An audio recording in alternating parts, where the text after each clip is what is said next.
Welcome back to One on One with Mr. U. Of course, I am your host, Mr. U. In studio with us today, Douglas Ell. He's an author, lawyer, mathematician, author of many books, including The Proofs of God.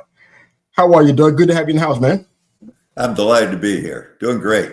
Good day. Same here, man. Thanks for having me. We had some incredible times in our pre-interview chat. It was insightful, to say the least. I'm excited about listeners and viewers getting to hear some of your story and what you've experienced. So we'll try to make these 30 minutes count or so. So excited about this, man. But I want to kind of start off like we always do with all of our guests. I always ask them, I think it's an easy question, but sometimes there's layers to it. Tell us about your upbringing in your childhood. Where's Doug from? What got you from there to here? Great. I'm from Connecticut, grew up in a Christian family, and but I was just the nerdiest kid you could imagine. You know, I always thought if you looked up the definition of the word and the word nerd in the dictionary, you know, they ought to have my picture there. I mean, I was a loner and really into science and mathematics. I just love math. You know, you add 2 + 2, you always get 4. You could count on 2 + 2. You can't count on people sometimes. So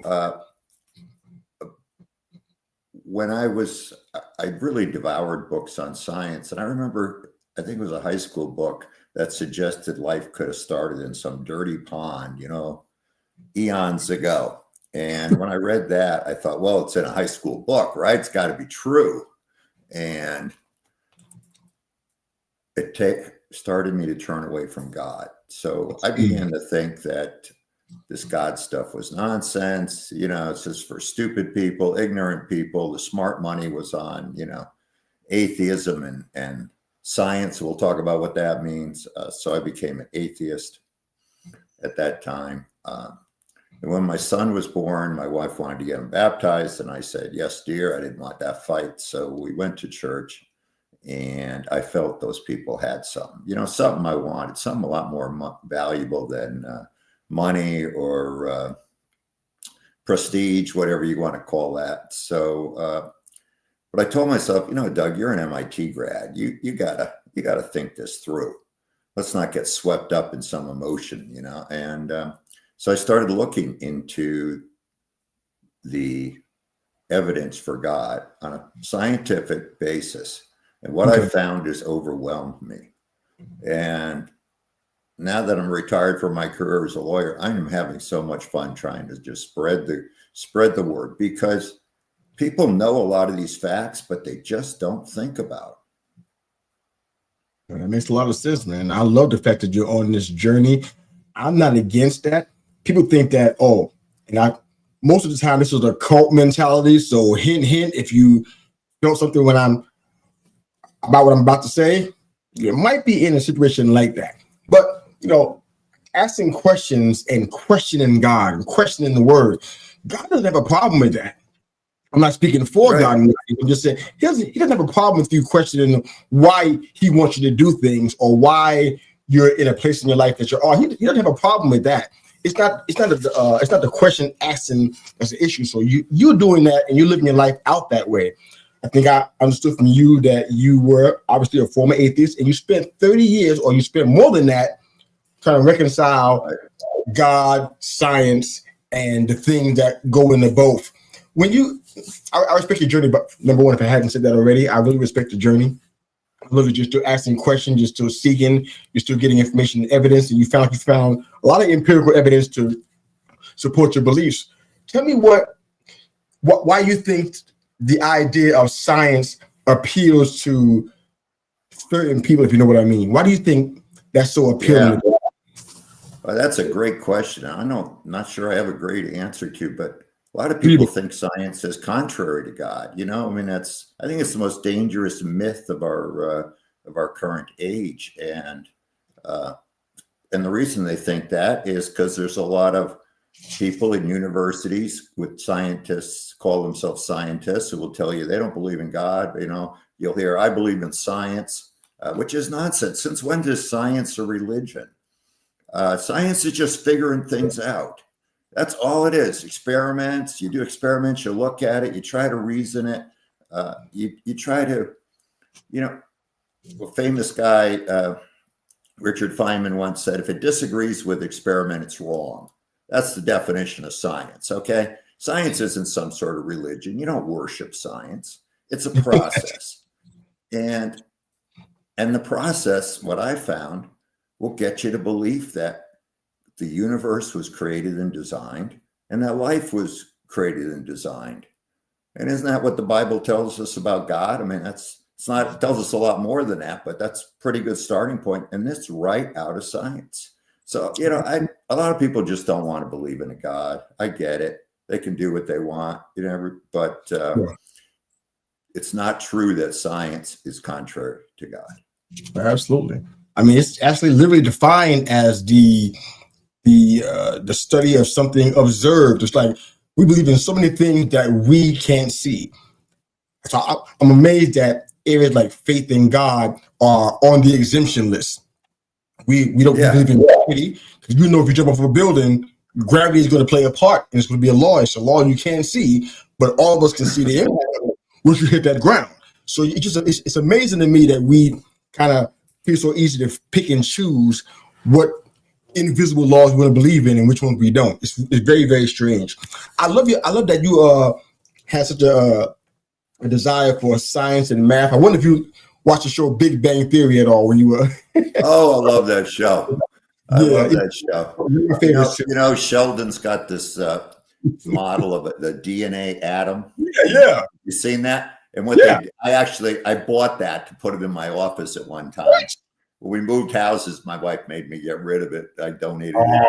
Come on. But that DNA model, man, that's the coolest. I love the Big Bang Theory.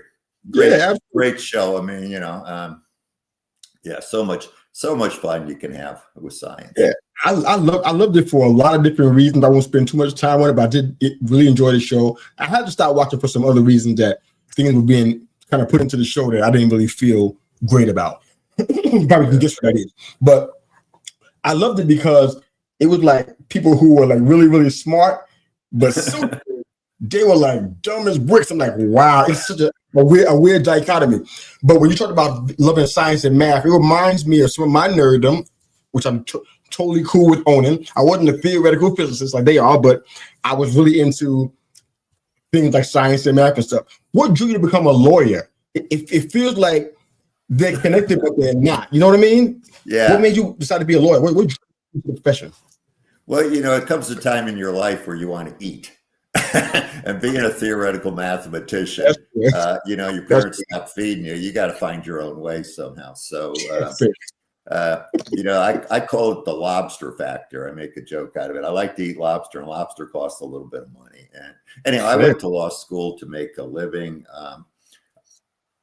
I went to math graduate school for 3 years. And I kind of fell into that because this is just the truth. Take it however you want to take it. But it was really easy for me. Okay. And I'm kind of basically at heart, I still have to fight with my laziness. So it was really easy for me. I was very good at math. I cruised through MIT, graduated early, straight A's in every math course. Oh my goodness. But then, you know, I was in law school. What are you really going to do for a living? What are you going to do when you grow up? And some of my law school, one of my law school friends, one of my math graduate school friends had gone to law school and said, hey, it's not that hard. So I figured, hey, I could do that. And so I went to law school. I had to look up every other word in the dictionary to get started because I always slept right through my humanities classes at MIT. I just wanted math. And, but it's really worked out super because if you do, I've mostly done pensions and benefits, you know, technical government rules and logic gets you a long way. Clearness of thought, clearness of expressing an argument.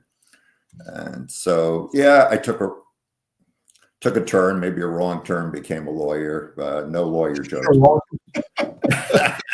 But you know, it's really helped my journey because I think in my books I can bring a clarity of writing that I wouldn't have if I hadn't been a lawyer.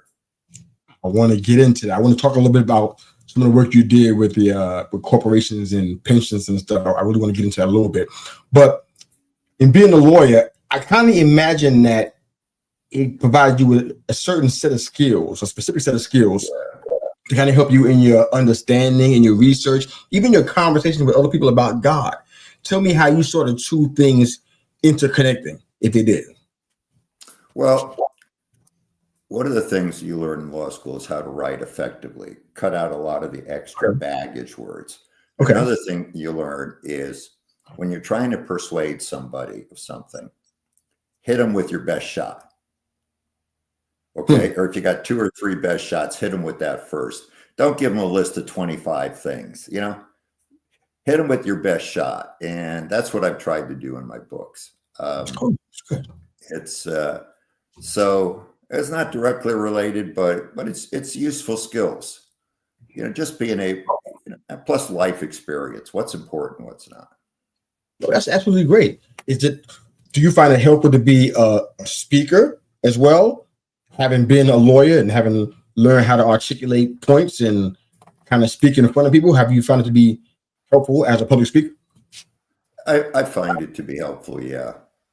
I mean, I don't do a lot of public speaking, a few times a year, but I'm fine with it. And sometimes I enjoy it. You know, if I tell jokes, get the audience going.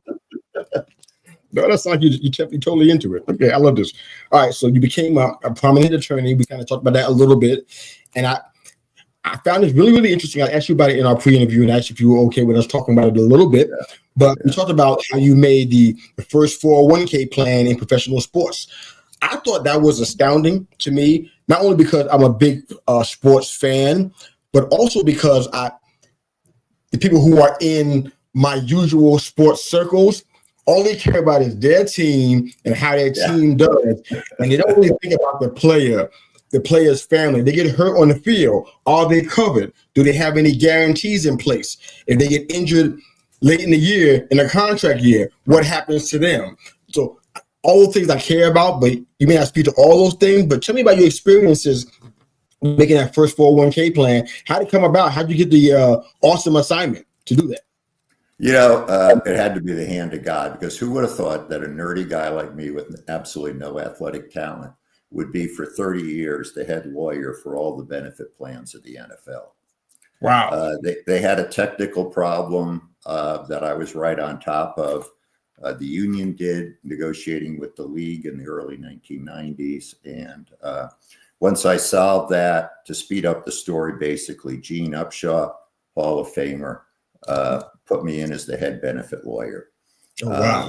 Firing 2 other law firms. So, and it's been a ride. I'm into stories, but I've seen the underside of the NFL. You say the guys who get hurt, the guys who get carried off the field. But I did draft a 401k plan for the players, the first one. I created other novel plans. We have a plan for guys with head injuries. We have all sorts of disability benefits that are now paying out $35 million a month. Oh my! Now, we have. I say we. It's not my money, but I helped set it up, so I take partial pride in it. Forgive me. And well, you should. Yeah, I mean, we have $14 billion in assets that has to be spent on players through pensions and all these savings plans and other things I've set up. So, they have short careers, so giving them a good benefits package is very, very important. And the union helped on that. And management realized it was important too. It ended up being a joint effort and good. A lot of fun. So that allowed me to afford lobster dinners occasionally. Occasionally, I'm sure more than you want to say, though. I also understand you persuaded Congress to kind of help out with creating big changes in employee benefit laws. That's like pioneer stuff, man. Are you catching the magnitude? Yeah, this is amazing. Yeah, I got the law changed a few times. One of the clients I worked on was a big union, Western Conference of Teamsters, truck drivers on the West Oh my Coast. goodness. Okay. 300,000 plus employees, and this is back in the 80s. And Oh wow. federal law at that time said you couldn't divide up a pension on divorce, but the California courts were doing it. So the union was always it was a mess, and I got the help to get the federal law changed. So, oh my goodness. so Any, I wrote the statute of, what happens to pensions in divorce. Anyhow, basically. yeah. I want to go into the union part. I'm like, let's keep the train moving. I'm into it because my mother, she's been a long time union worker when she was working full time, and she relied on them and to have her back in every way, shape, and form as it pertains to her and the establishment she worked for. I'm like, do you have any insights into that time without divulging anything confidential or anything? You have any insights about the time as involved with the union? Because there's always so many things that were going on. He said, when we say Teamsters, I'm thinking about stuff from gangster movies. I'm just being honest about it. Yeah. When I hear Teamsters, what comes to mind is Al Capone and the Untouchables. That's what I think about immediately. But your view of it might be different. But your time with the unions, did you see anything there that you said, wow, I'm involved with this, or there's an opportunity here for anything like that you think might be valuable to share? Well, I will say that the union people at the NFL have been fantastic, as has the management of the NFL. But I've been involved with a couple of high-profile unions, or started to get involved, and I couldn't wait to run for the door. Okay, just put it that way. There's some people you do not want to work with because you can tell they don't want to play the game by the rules. And I'm not going to help anybody violate federal law. Fair, and well, you should. I love this. We talked a lot about your faith as well, and I mean, have fun with the science and the math. Thank you for indulging me on the Big Bang Theory stuff, because that was just fun for me. I have somebody to talk to about it because I love the show and I don't have many friends who watch it. So I'm like, okay, I got one now. Thanks, Doug. Where do you see the biggest conflict in science and religion? Where do you see the biggest conflict there? I don't see any conflict. Okay. Fair enough. I think science supports belief totally. I think there's a lot of nonsense in the name of science that's thrown out there, but the truth is amazing. The truth will set you free, brother. It's amazing. Without question. Yeah. I think you have in your back pocket a single scientific fact that you say destroys the idea of atheism. And you've been in atheism for a long time. So if anybody can talk about it, you can. So I definitely trust your opinion. What's that single scientific fact that you can share that kills the idea, the argument of atheists that may be watching and listening today? Sure. So let's look at life and human beings. Okay, so the atheists will say, well, life got started by accident, and then there's this phony concept they call evolution. The word evolution just means change over time, but the idea is somehow things are always getting better. And well, let's look at life. So here's the fact. Life runs on advanced digital code. Now, let me break that down a little bit for you. Okay. Digital code is just code with units of information. You and I are talking over fantastic digital code, all of which was designed by a mind. These programs that we use to communicate didn't pop up by accident. Every kind of writing in the world is digital code. All life runs digital code. People know that. It's called DNA. It's a code with 4 special groups of atoms that our bodies read and process. So all life has this code. Now, and it's more amazing than that even, because for the code to work, you got to have machines that can read the code. You got to have machines that can copy the code. You got to have life's 3D printers. They're called ribosomes. So, you know, you hear it's in your genes. Well, gene is just a section of your code that prints out a part called a protein. So where does all this technology come from? People want to say, well, it came by chance. No, I'm sorry. No way. You know, I don't want to bore you with numbers, but I'm not bored. The chances of getting a modest section of code, like 150 letters to make any sort of sense, is less than picking a grain of sand out of the entire universe. I mean, the numbers, and you need so much, and you have to start with all of this. Anybody who really processes that has got to realize that life was designed. And you know, and this idea that we're evolving in some positive sense, nonsense. You know, every generation, human beings have about 100 errors in the code out of 3.2 billion, and the code's pretty fantastic. And so we're actually going downhill. But let me go further on my code, if I could, because here's something that came out just before I published my first book, Counting to God, and it just blew me away. Okay, so there was a project of 400 top scientists around the world called the ENCODE Project to figure out what's in human DNA. How does human DNA work? Okay, right? We all want to know. And well, they sure didn't find everything, but here's some of the things they found. They found that almost all of our 3.2 billion letters of code is functional. It's doing something. We don't always know what it does because it's advanced. I mean, Bill Gates said DNA is like computer code, only far, far more advanced than anything we've ever built. And Bill Gates knows something about code, I would think. Okay, you're not just talking ordinary code. This project of 400 scientists said the code has at least 2 layers of information. And they came up with little facts like you and I. So code within code, okay? Don't tell me it happened by chance. I mean, get real. We have 4 million switches in our code that turn systems on and off. My goodness. This fantastic code tells your body when you need a new part.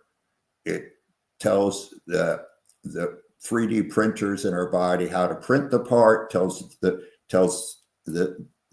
other machines in the body how to put the parts together. It tells how you run the whole system. And anybody who really thinks that through, how can you be an atheist?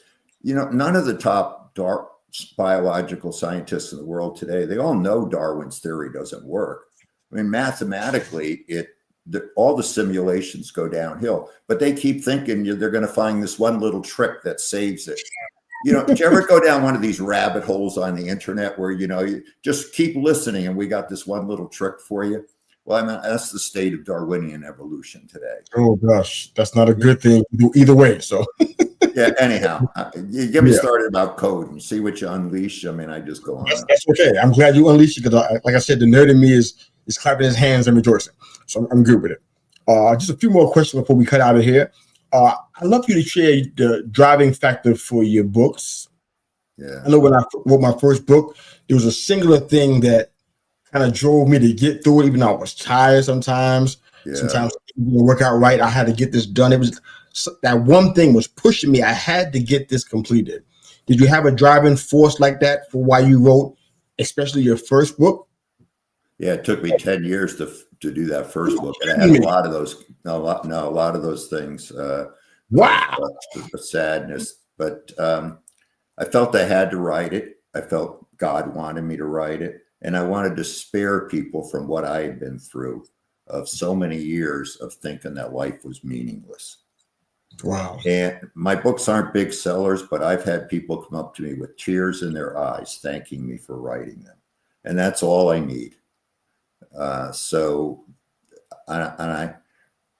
that's why, you know, my new book, The God Proofs, is a graphic novel for the younger audience. Because, man, we got to get these kids before they get into these classrooms with atheist professors and listen to nonsense. But that's what drives me, trying to help. Well, that means so much. I respect you so much more, man. Just by hearing that. That's just, I love that. All right, last couple of questions, then I'll let you get back to the rest of your day. Again, thank you for being here. This has been great for us to hear a little bit of your story, man. You have a rich life, so I'm glad that you took the time to share it with us today. How would you speak to somebody who blames God for the bad things that happens in their life, but credits themselves for the good things that happen in their life?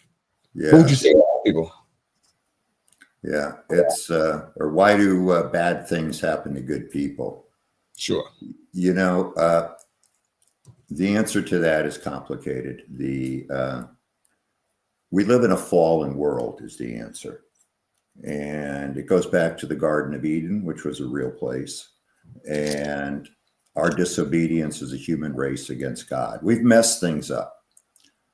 The Bible says Jesus is going to come and set it straight. Now, I'm getting beyond science here, but I think your question invites me to go beyond science. And so the Bible says you will suffer, but it says your time on earth is short compared to your time in eternity.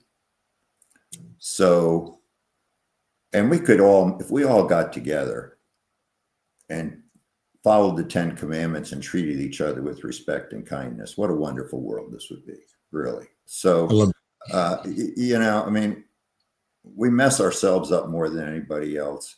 And I think a lot of it has to do with thinking life is meaningless, that it's all about, you know, money or whether your team wins the football game. You know, there's a lot more to it than that. So it's hard. Suffering is hard. I've suffered. I'm sure you've suffered. We've all suffered. But the Bible tells us there's more. I love that, man. Thank you for sharing that. That's a fantastic answer, actually. All right, our final question I ask is for all of our guests. A lot of times there's some pauses and some hems and haws, and they struggle with it a little bit. Even though they know about it in advance, they still struggle with it because it's really a tough question. But I call them our CMV questions: career, mission, and vocation. So all of your prior work is off of the table. No mathematicians, no masters in theoretical math, no magna cum laude from the law school. You're not a lawyer. You're not talking to Congress. You're not making 401ks and pension plans, and you're not writing books. What is Douglas most likely to be doing career-wise, mission-wise, or vocation-wise? Excuse me. What are you most likely to be doing? I think I'd most likely be walking on the beach collecting shells. Seriously, I mean, I've always been a dreamer, and I just love the beach, the sound of the ocean. You know, take all that away, I got no career. I'm just going to hang out at the. You know, I can't surf, but I can hang out on the beach. And one of my fantasy jobs, I'll tell you, my fantasy job, which I never accomplished, was to have a little ice cream push cart on the beach, you know, and go around and sell ice cream. Wow, really? I thought that would be the perfect job, but I never got it. You know, your mother would have had your head if you tried to give her that. You know what? I would do an ice cream push cart on the beach. She would lock you away forever. You may never get out of that house. Yeah. Oh my goodness, that's funny though. But Doug, man, thank you so much. It's been a fantastic conversation. How can people find you and your work and your books and everything? How can they find you? Sure. Go to my website. The title of my first book, countingtogod.com. And it's got my blog posts. It's got my books up there. It's got a link, I think, to when I lectured at MIT, some of my other lectures. And if you go to my blog, it's got a way for people to contact me. So I invite everybody to check out countingtogod.com. I love it. Countingtogod, God.com. You can find Doug's works and his blog. You can reach out to him.